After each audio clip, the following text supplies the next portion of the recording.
Talk to me about religion, Dennis. You know, a lot of people don't want to talk about religion, but you know, you structured it. I've heard you talk about this in a way that I never really thought about how the founding fathers kind of used the structure of religion to base a lot of the principles on, and yet without it, a lot of that seems to fall through. Am I paraphrasing that correctly with what you're saying? That is correct. I explain it in my book, Still the Best Hope, where I explain the left and America and Islam. It's like 3 books in one.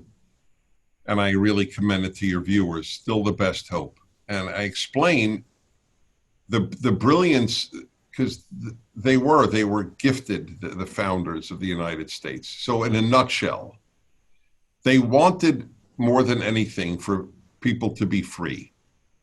Liberty is the animating principle. It's why the French gave America the Statue of Liberty. But they knew that human nature is not basically good. They weren't naive like most college graduates today who believe human nature is basically good. They knew it's deeply flawed. So how do you have liberty with flawed people? Because the freer flawed people will be, the more chaos they will produce, the more crime. If there's no bound, people will rob and kill and men will rape. So what do? So they realized you either have to have a strong God or a strong state. But as soon as you have a strong state, you have less freedom. So you can only have a lot of freedom if there is a strong God, meaning that people feel that they have to answer to God for their behavior rather than just the state. The state can get smaller as the moral God and judging God gets bigger. That's why we have in America what I explain in my book, Still the Best Hope.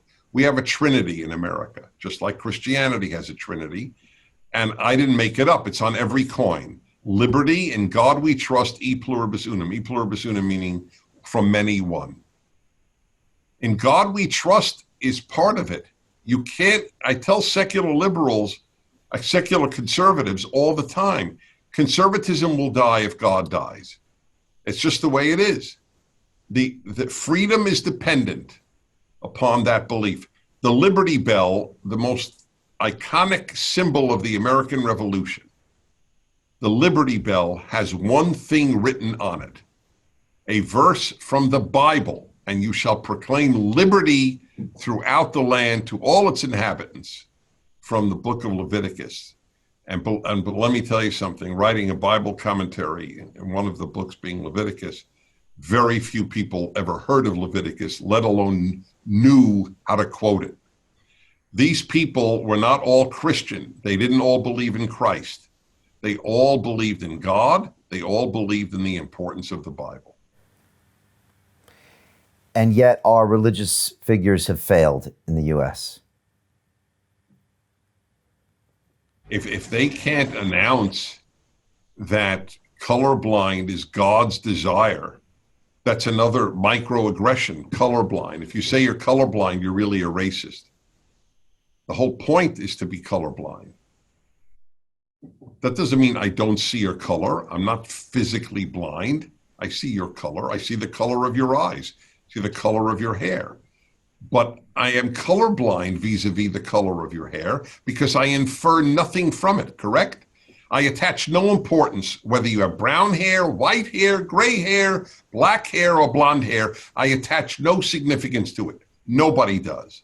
If somebody said to you, you know, anyone with black hair, I just assume they're an idiot or some other bad thing. You would think, I'm talking to an idiot. There's no significance to hair color. So why is there significance to skin color? If a clergyman can't say God wants us to be colorblind, they should resign from the clergy. All right, so you've been let down by the religious leaders. You don't see them. Yes, exactly. And I wrote about that too in my recent columns.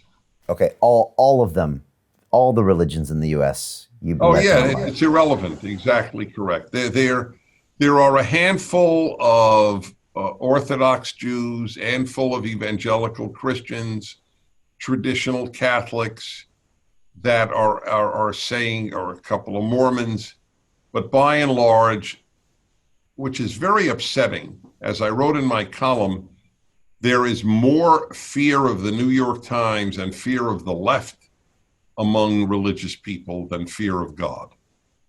And that's why fear of God is so important, so that you don't fear people.